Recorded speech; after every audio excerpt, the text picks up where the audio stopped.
Good afternoon. My name is June Fletcher, and today I want to be talking about why we should close zoos and aquariums. In my audience today, my first member is Zaya. My second member is John. My third member is Mateo, who was a part of my last speech. My fourth member is Jackson, who was also a part of my last speech. And my fifth member is my mom.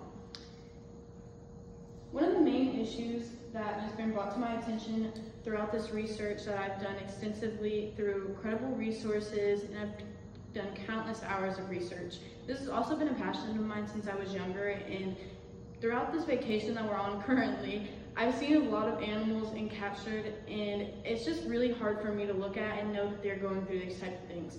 One of the main mental illnesses that animals suffer while being captured is called zoochosis. This has been described as repetitive and kind of out of the normal behaviors, and it's from confinement and stress. This is very abnormal for them because this can come out of nowhere, and this can just be very well behaved and just very odd behaviors for them as well. Many zoos highlight their breeding programs and focus on popular species, but this doesn't solve the genuine ecosystem conservation.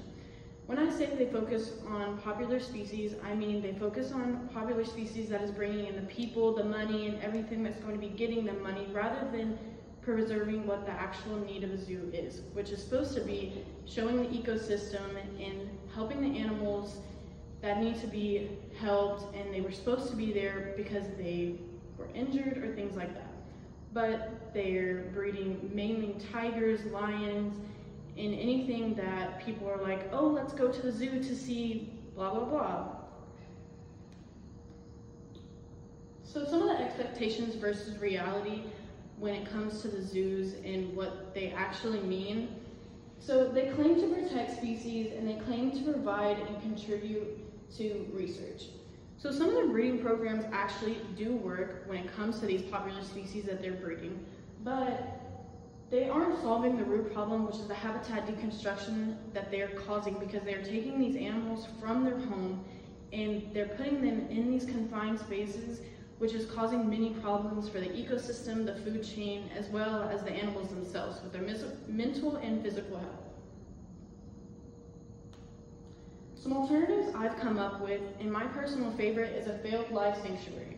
A failed life sanctuary would be where we take hurt and injured animals and place them into permanent homes outside of their habitat, and because they can't live in their natural habitat anymore because they've been injured or something has happened to them that has caused them where they can't hunt or they can't do anything that they should be able to do in their natural habitat, and you place them in a sanctuary, and they would be able to be fed, they would be able to do all of these things, and they would be in open spaces, but they would be provided with the medication, everything they need to live. Field-based conservation is the second alternative that I've come up with, which would be like a fundraising for the animals, and this would be where you gather around and you learn about the information and you learn about the animals that you're providing fundraising to, but it's also you're conserving their lives and just making sure that they live a positive and better life. The third alternative, which is kind of a new thing but is coming more into our lives now, is virtual reality.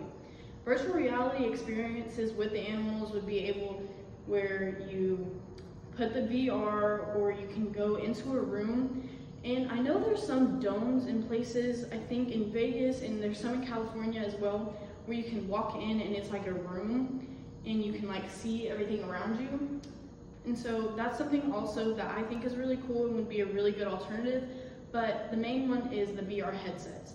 The VR headsets, you could have a download where you could see the animals up close and personal in their natural habitat, and this would probably be AI generated, but it would still be a way to see the animals in the natural habitat without ruining their ecosystem in their natural habitat. Overall, I think that this is plenty of explanation why we should close zoos and aquariums and benefit the animals for the rest of their lives. Thank you for listening.